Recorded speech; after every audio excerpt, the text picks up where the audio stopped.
Intentos de golpe de Estado, dictaduras, revoluciones, guerras civiles. Desde hace décadas en América Latina se manifiestan los problemas de un mundo marcado por una enorme desigualdad y una creciente polarización. La historia de América Latina de los últimos 60 años se puede comparar con un huracán que destruyó todo a su paso. Y luego viene la reconstrucción, hasta que llega el siguiente huracán.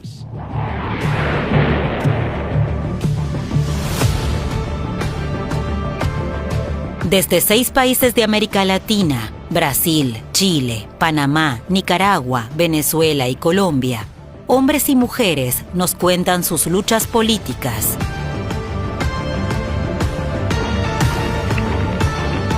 Describen la tragedia de un continente fracturado que se enfrenta constantemente a las intervenciones de su poderoso vecino Estados Unidos.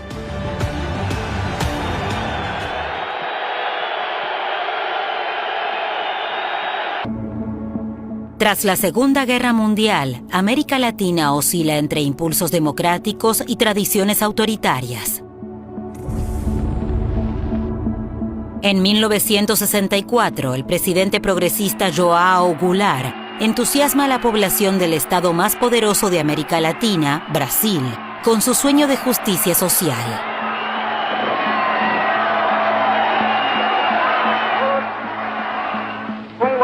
Testemunho da nação, o governo reafirma seus propósitos inabaláveis de lutar com todas as suas forças pela reforma da sociedade brasileira.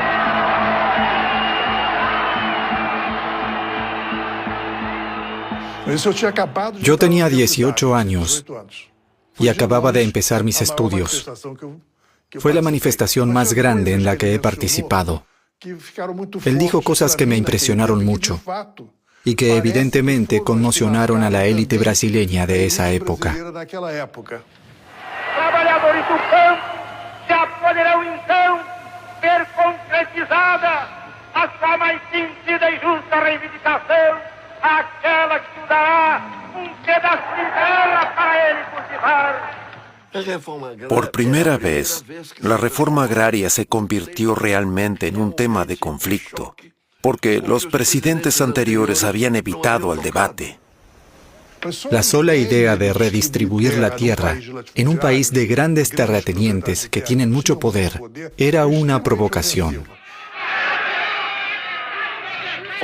Para las fuerzas anti-Goulart, fue una clara señal de que él estaba decidido a establecer un nuevo régimen en Brasil, el socialismo o como quieran llamarlo, y había que detenerlo.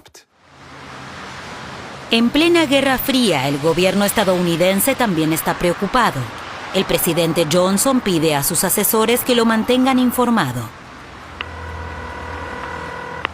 Hello? Mr. President, this is George Ball. Yes, George. A quick rundown of the situation in Brazil. They have drafted an impeachment in congressional circles of Goulart, and there's a lot of dickering around to see what could be done. I think we ought to take every step that we can, be prepared to do everything that we need to do. We just can't take this one, and I'd get right on top of it and stick my neck out a little. Es increíble que el presidente realmente hable de una posible intervención en Brasil, pero no hay que olvidar que en 1959 tuvo lugar la Revolución Cubana y que la política estadounidense hacia América Latina ahora estaba orientada a evitar otro caso similar. Johnson teme que otro país latinoamericano pueda caer en manos de los comunistas. Da la orden de apoyar al ejército brasileño en el derrocamiento de Goulart. El presidente Johnson quiere que Estados Unidos apoye militarmente el golpe y que incluso suministre a los golpistas armas, municiones y todos los elementos que los militares necesitaran para derrocar al gobierno.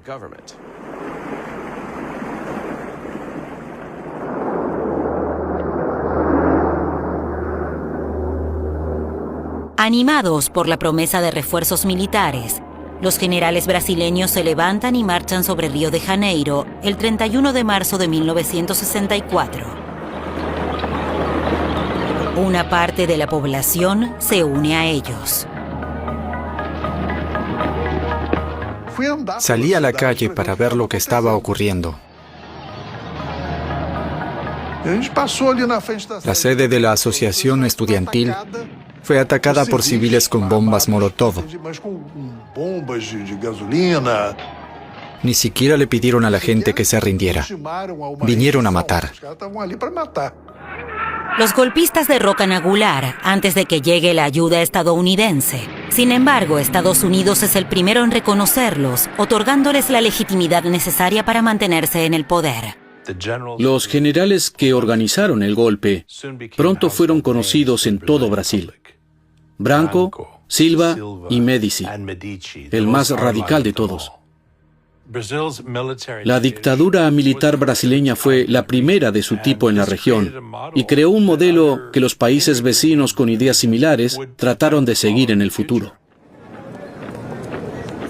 En menos de un año, suspendieron las elecciones parlamentarias de 1965, disolvieron los partidos y eliminaron el voto directo para la presidencia. En esencia, se eliminan la democracia y todos los derechos políticos, y se permite que la dictadura persiga prácticamente a cualquiera.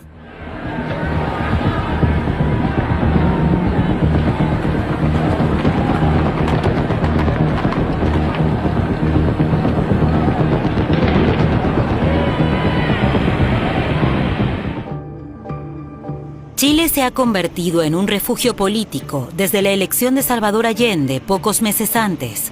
El nuevo presidente se atreve a hacer un experimento. Quiere construir un Estado socialista sin recurrir a la violencia. La izquierda unida jamás será vencida. La izquierda unida jamás será vencida. La izquierda unida. La victoria de un hombre, sino que la victoria del pueblo y la victoria de Chile. Por eso, el pueblo entrará conmigo a la moneda. El 4 de septiembre de 1970 es la primera vez que un presidente socialista pretende una transición al socialismo, no una reforma, un cambio más estructural. Entonces yo tenía 30 años, 31 años, y el presidente me llamó y me preguntó si podía acompañarlo. Otro joven economista se une al gobierno de Allende, Orlando Letelier. Mi padre fue un gran partidario de Allende y su aliado durante muchos años. El 90% de las personas en Chile no tenía nada y el 10% lo poseía todo. Creían firmemente en una distribución más justa dentro de la sociedad. Washington ya desconfía de este gobierno socialista cuando Allende recibe a finales de 1971 con gran pompa a Fidel Castro. Castro era la Taylor Swift de su época. A donde viajaba atraía multitudes y nosotros estábamos observando eso. La Revolución Cubana tenía 8 años, 10 años. Estaba en su periodo de auge, con un líder atractivo que derrota en Bahía Cochinos a los norteamericanos. Para los latinoamericanos es un gesto de coraje. Algo extraordinario en Chile está ocurriendo, un proceso insólito. Es un proceso revolucionario donde los revolucionarios tratan de llevar adelante los cambios pacíficamente. There wasn't any question about his turning all the screws that he possibly could in the direction of making Chile a Marxist state. There wasn't any question but that he was cooperating with Castro. There wasn't any question that Chile was being used by some of Castro's agents as a base to export terrorism to Argentina, to Bolivia, to Brazil. Para Estados Unidos, la amenaza proviene de la izquierda, que como los brasileños Jean-Marc y Almino han encontrado refugio en Chile. De repente, un país que siempre había tenido muy buenas relaciones con Brasil se convierte en una gran amenaza. Chile podría convertirse en la meca de la insurgencia y Brasil tenía que actuar al respecto y hacerlo con rapidez. El presidente brasileño, el general Médici, decide consultar con su aliado más importante. Médici viaja a Washington y es recibido como un gobernante amigo. Nixon y él se llevan bien. Nixon le pregunta al general Médici su opinión sobre lo que sucederá con Allende en Chile. Y Médici responde, correrá la misma suerte que Goulart. Los brasileños ya estaban en contacto con los militares chilenos, pero los militares chilenos, a diferencia de los brasileños, tradicionalmente no intervenían en política. Así que fue necesario convencer a cada vez más altos mandos militares de que Allende representaba una amenaza existencial. Y la respuesta de Nixon fue, díganme cómo puedo ayudar. Chile, of course, is interested in obtaining loans from international organizations where we have a vote. And I indicated that wherever we had a vote, where Chile was involved, that we would vote against them. Nixon puso en marcha un llamado bloqueo invisible. En silencio se bloquearon los créditos estadounidenses para Chile. Estados Unidos también se aseguró de que ya no llegaran créditos de bancos internacionales. Eso provocó escasez en el país.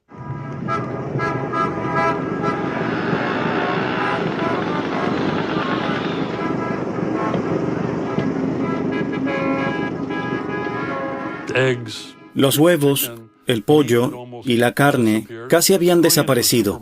Ya no se podía comprar un bistec en el supermercado, se conseguía en el mercado negro. Las personas pobres no tenían acceso al mercado negro. Los precios allí eran astronómicos.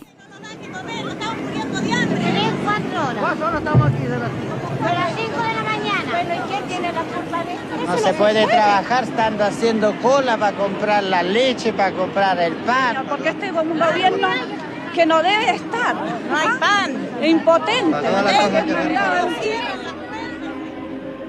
Allende trató desesperadamente de hacer frente a la situación que se desarrollaba a su alrededor.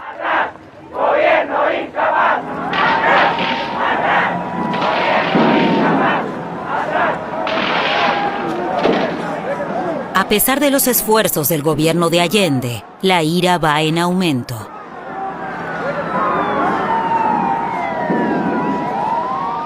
El creciente malestar social le dio al ejército un pretexto para intervenir, y así lo hizo el 11 de septiembre. A las 7 de la mañana me llamó un amigo. Almino, el golpe ha comenzado. ¿Qué golpe? Enciende la radio. Las Fuerzas Armadas y Carabineros de Chile declaran que el señor presidente de la República debe proceder a la inmediata entrega de su alto cargo. El pueblo de Santiago debe permanecer en sus casas. El Palacio de la Moneda deberá ser evacuado antes de las 11. Poco después, la Fuerza Aérea lanzó misiles sobre el río. Y yo siento eso desde el lugar en que estoy. Los aviones pasar.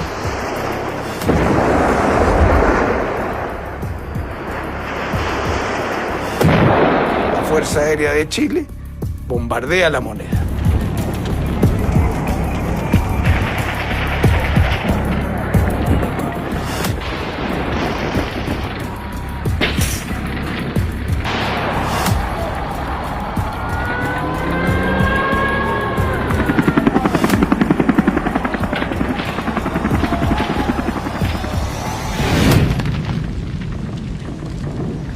De todas las estaciones de radio, quedaba una, la Radio Magallanes, y sale la voz de Allende.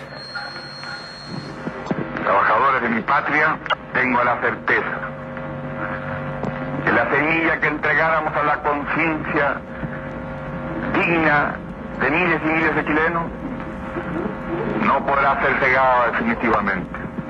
La historia es nuestra y la hacen los pueblos. Pagaré con mi vida la lealtad del pueblo. Tienen la fuerza. Y entonces dijo que esperaba que en el futuro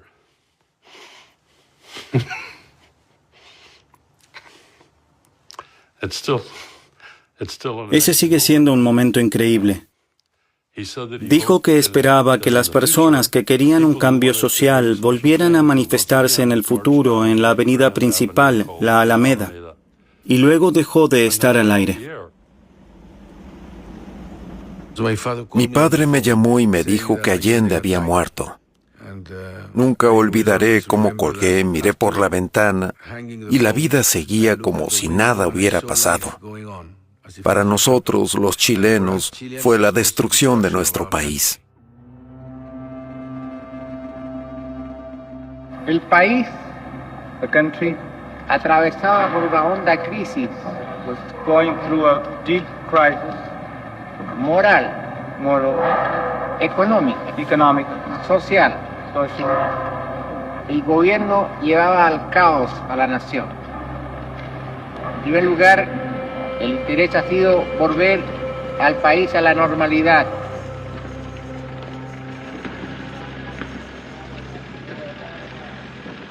El hombre que tomó el poder con el golpe fue el general Augusto Pinochet, jefe del ejército. Inmediatamente comenzó a perseguir a presuntos enemigos del Estado, comunistas y personas de izquierda de todo tipo. Sale un mando militar llamándome a presentarme a las Fuerzas Armadas, o que si no, pueden matarme. Y ahí tomo una reacción instintiva. Me voy a presentar. Empiezan a llegar otros ministros y juntan a unos 30, 35. Se toma la decisión de enviarnos lejos, a una isla al sur del estrecho de Magallanes que se llama Dawson.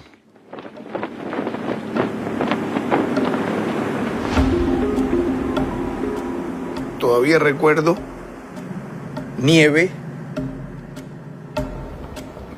cascos militares, luces, ametralladoras, un frío horrible. Llegamos, nos amarraron. Ese fue un momento en que yo pensé que nos iban a fusilar a todos. Since already 6 months we have been here without any contact with our lawyers, without any contact with our families. What sort of jobs are you doing? Well, we dig holes and we put poles for electrons transmission. Yeah. We make some report in the road.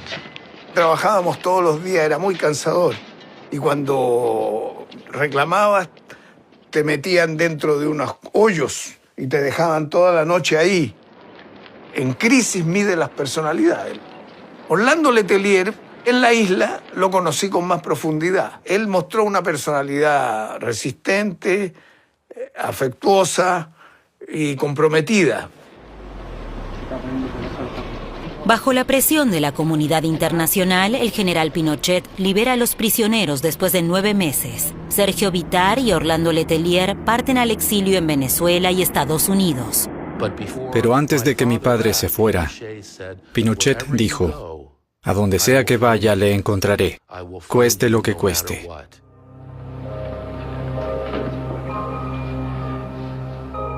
Pinochet pidió a su jefe de inteligencia un plan que le permitiera perseguir a sus adversarios en los países vecinos.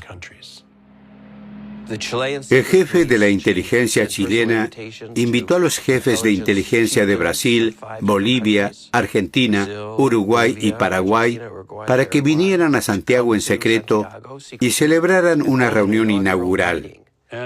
Presentó un plan que preveía coordinar los servicios de inteligencia y permitir que los servicios de seguridad operaran en los demás países y realizaran operaciones conjuntas. Los países invitados eran en su mayoría dictaduras de derecha, decididas a purgar el continente de todos los elementos considerados subversivos. Al final de la reunión, el uruguayo se levantó y dijo: deberíamos llamar a la organización Cóndor como el ave nacional de Chile, y así nació la Operación Cóndor. El objetivo principal era, por supuesto, Argentina, porque miles de exiliados habían huido allí. Yo había huido a Buenos Aires con la intención de quedarme allí. Para nosotros, los progresistas, tras la caída de Chile, ese era el nuevo refugio. Pero eso cambió pronto. El antiguo jefe del ejército de Allende, el general Carlos Prats, había huido a Argentina después del golpe. El atentado con coche bomba en el que murió en Buenos Aires estableció el modus operandi de la Operación Cóndor. Cuando eso ocurrió, empezamos a decirle a Orlando Letelier: Orlando, debes tener cuidado, porque él era el líder de la resistencia contra Pinochet en el extranjero. Pero Orlando nunca aceptó la idea de estar en la lista de personas a las que asesinarían aquí, porque decía que nunca se atreverían a hacer eso en Washington.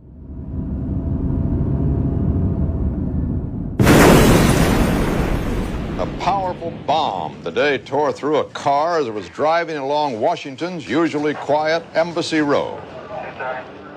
Recibí una llamada de la secretaria de Orlando. Lillian dijo: parece que hubo un accidente, algo terrible ha pasado. Yo estaba en la universidad. Una mujer se me acercó y preguntó: ¿es usted Christian Letelier? Le dije: sí. Ella dijo: llame a su casa. Cuando lo hice, mi madre lloraba y dijo: tienes que regresar.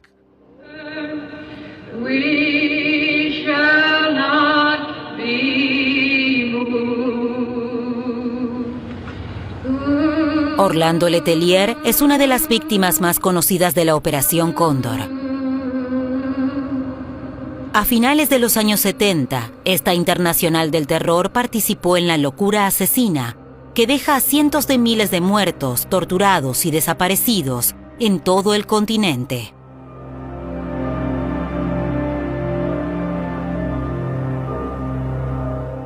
Jimmy Carter había prometido devolver la moral a la política estadounidense. Por eso Estados Unidos ya no podía seguir colaborando con esos regímenes. We've seen in the past the destruction of elected governments like in Chile and the strong support of military dictatorship there. These kinds of things have hurt us very much. We ought to be a beacon for nations who search for peace and who search for freedom, who search for individual liberty, who search for basic human rights. We haven't been lately. We can be once again.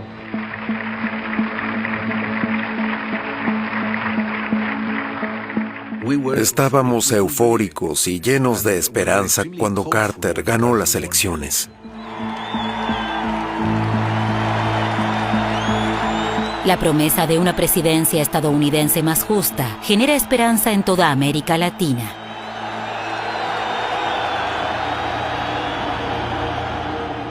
Panamá es el primer país que intenta aprovecharla. El pequeño país que conecta Centro y Sudamérica lleva años tratando de recuperar el control de su mayor riqueza, el Canal de Panamá. El canal fue, en cierto modo, la llegada a la luna del comienzo del siglo XX, algo que parecía imposible y que Estados Unidos hizo posible, un logro inmenso. Se construyó el canal, pero los panameños quedamos atrapados casi por 100 años en un tratado muy desigual. El acuerdo que los estadounidenses alcanzaron en Panamá fue increíble. No solo tenían el control de la vía fluvial a perpetuidad, sino también el control absoluto sobre una franja de tierra que se extendía del Pacífico al Atlántico. The canal zone is 10 miles wide and 40 miles long. Panamanians call it a colonial enclave which cuts their country in two.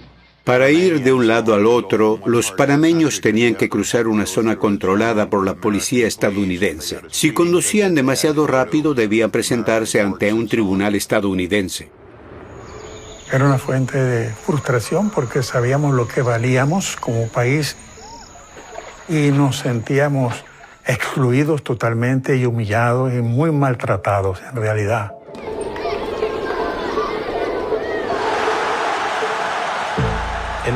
En 1968, un joven de la Guardia Nacional aprovechó el creciente descontento.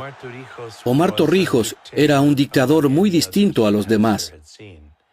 Era populista, pero también progresista. Gracias, pueblo panameño. Gracias, hombres y mujeres de nuestra patria. ¿Qué pueblo del mundo soporta la humillación de ver una bandera enclavada en su propio corazón? Que lo diga. Siempre de pie y nunca de rodillas. Ese es el grito de nuestra libertad.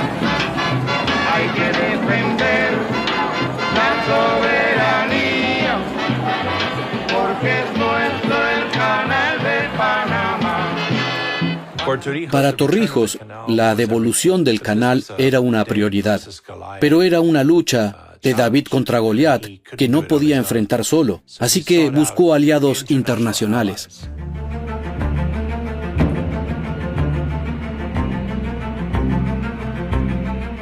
La estrategia del general Torrijos era de visitar a todos los líderes del mundo que pudiera, no importaba su tendencia, para convencerlos de la justicia que amparaba el petitorio panameño.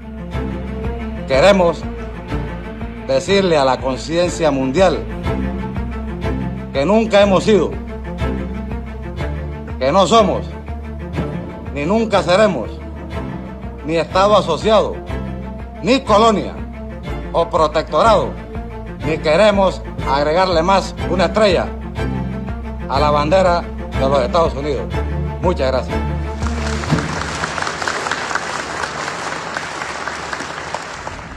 Estados Unidos accede a renegociar el tratado.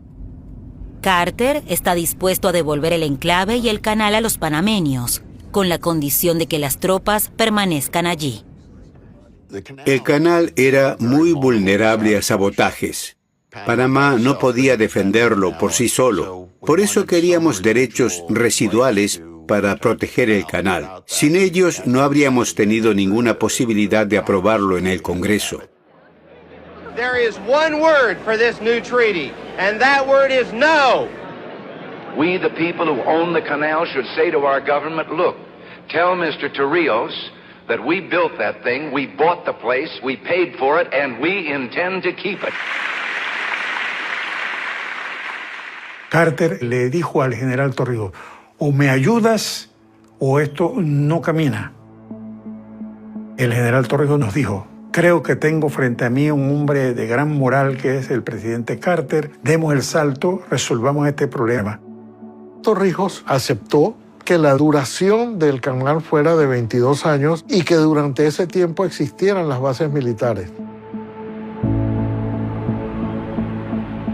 We are here to participate in the signing of treaties which will assure a peaceful and prosperous and secure future for an international waterway of great importance to us all. Consideramos que usted, señor presidente Carter, al enarbolar la moralidad como bandera en nuestras relaciones, está representando el verdadero espíritu de su pueblo. Cambió la relación entre nosotros. Ahora era una relación de igual a igual, no más la de una potencia dominante y otra subordinada.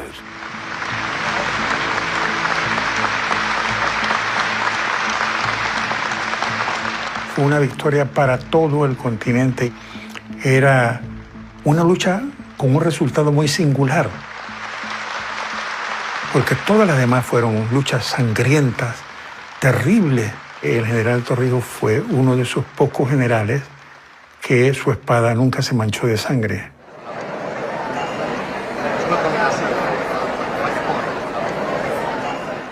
Torrijos había trabajado arduamente para conseguir apoyo para el acuerdo del canal, pero las celebraciones tenían un sabor amargo. Faltaba un jefe de Estado, el dictador de Nicaragua, Anastasio Somoza. Somoza se alió con los senadores reaganistas que estaban dispuestos a tumbar el acuerdo. Y Torrijos nos dijo, o él o nosotros.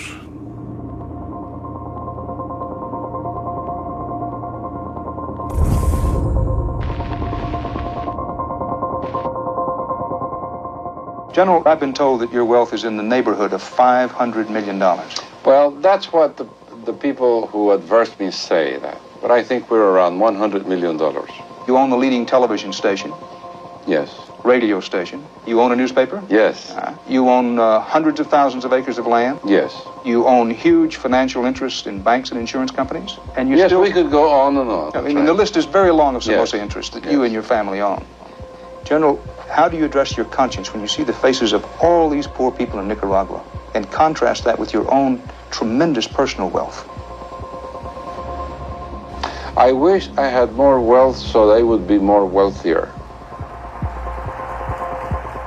Los Estados Unidos, de alguna manera, son los progenitores de esa dictadura. Vieron en la dictadura de los Somoza una forma de tener estabilidad en Nicaragua, en el área de seguridad del Canal de Panamá. Pero el dominio de Somoza sobre el país se había debilitado después de que 5 años antes, un desastre natural azotara la capital.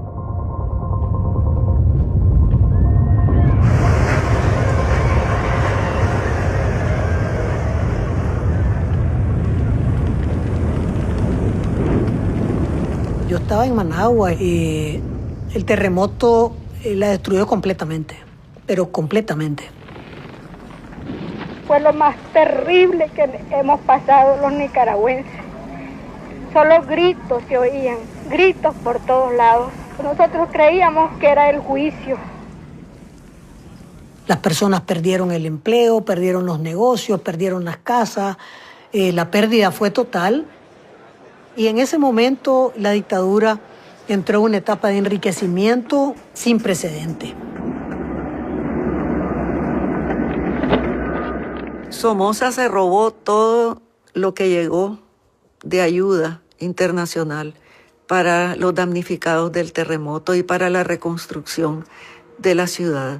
Y eso terminó de fracturar la imagen de los Somoza frente al pueblo nicaragüense.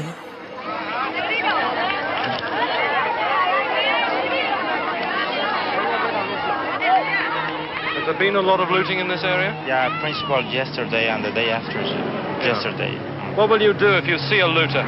Well, the order is to shoot. To what? To shoot. To shoot him? Yeah. No questions, you just shoot him? Just shoot. Es decir, todas las opciones de cambio estaban cerradas. Y la única opción de cambio posible era la opción armada. No es porque yo quisiera ir a la guerra. Para mí era difícil optar por esa alternativa porque significaba perder todo contacto con la familia. Daisy Zamora y Dora María Telles se unen en secreto a la guerrilla sandinista, que desde hace años lucha en la clandestinidad contra Somoza. En agosto de 1978, los sandinistas lanzan un ataque que los haría conocidos más allá de las fronteras del país. Éramos 25. La mayor parte del comando estaba entre los 16 y los 18 años. Y ya como temprano en la mañana, entonces ya comenzamos a hablar con ellos dónde íbamos, cómo íbamos y qué le iba a corresponder hacer a cada uno. El plan era tomarnos el corazón del somocismo, que era el Congreso Nacional, el Congreso Somocista. Todos ellos dijeron sí que estaban dispuestos, pese al peligro que significaba la operación. El Congreso está fuertemente custodiado. La única forma para que el comando se acerque a él es hacerse pasar por la guardia de élite de Somoza, la EBI. Yo me quedé monitoreando las comunicaciones de la Guardia y esos momentos fueron muy tensos. Escuché que había mucha confusión entre la Guardia y que decían no son de la EBI, andan con el uniforme de la EBI, andan puesto el uniforme, pero no son ellos.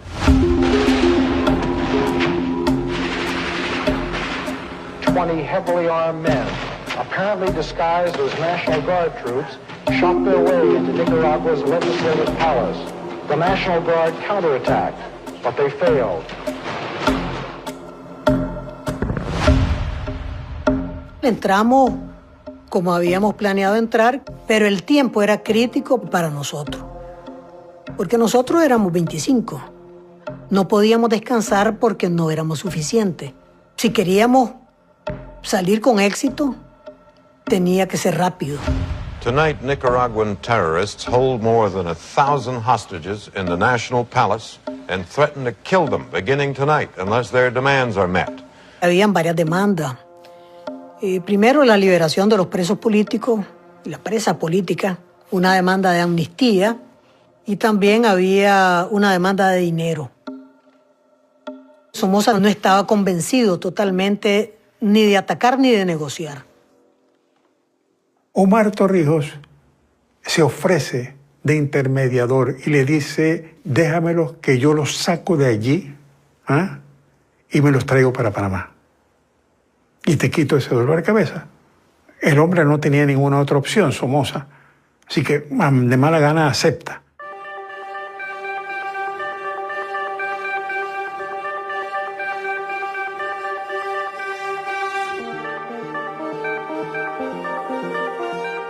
Cuando los buses habían recorrido tal vez 200 metros, entonces comenzamos a ver una cosa realmente impresionante. Fue como que si le quitaran a la gente el miedo que tenía a Somoza. Miles y miles, pero miles de personas en las calles aplaudiendo, gritando. No tuvieron ningún reparo en salir. Vivaban al frente sandinista cuando iba pasando el bus. Perdieron el miedo a Somoza. ¿Por qué? Porque se dieron cuenta que Somoza no era invulnerable.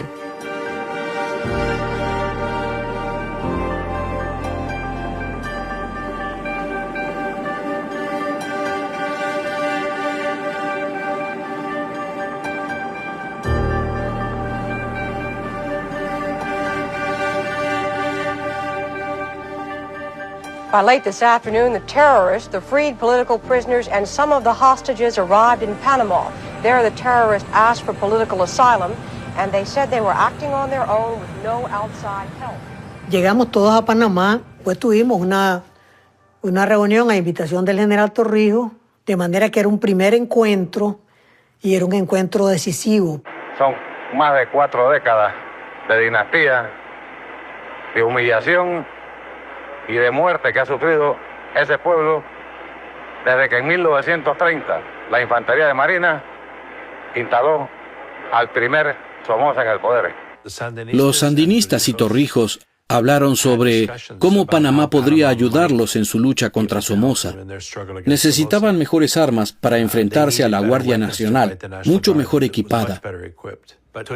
Pero Torrijos debía ser cuidadoso al proporcionar armas a los sandinistas, para no enemistarse con Estados Unidos. Por eso envió un asesor de confianza a Cuba y pidió ayuda a Fidel. Fidel en una entrevista me dice, tú sabes bien que si yo te entrego armas son soviéticas y eso sí enreda todo esto. Yo le decía, en Vietnam esa derrota aparatosa de los Estados Unidos dejó el país lleno de armas norteamericanas que ya se les perdió el registro y todo. Y él se le encendieron los ojos y me dice, chico, esa sí que es una buena idea. Y esas fueron las armas que fueron entrando entonces para los sandinistas.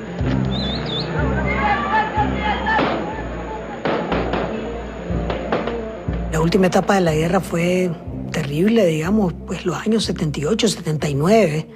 Fueron años muy duros. Fue una confrontación armada.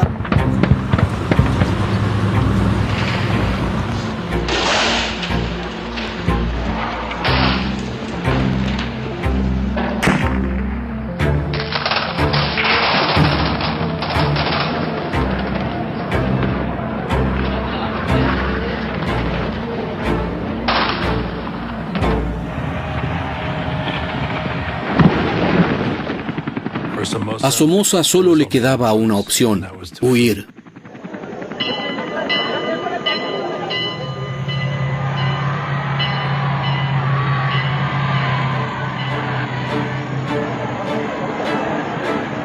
Era un momento alegre, pero hay también tristeza y dolor. Y yo perdí muchos amigos, gente que yo quería mucho, pues. Realmente creo que fue tal vez el día más feliz para mí. Me parecía mentira que habíamos terminado con una dictadura. Que hubiéramos sacado a Somoza y que ahora nosotros estábamos, digamos, libres en Nicaragua. Íbamos a ver qué hacíamos con el país.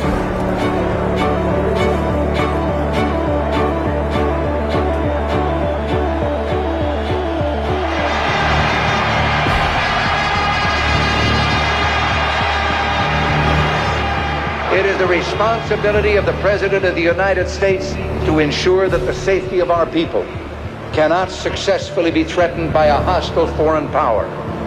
As President, fulfilling that responsibility will be my #1 priority.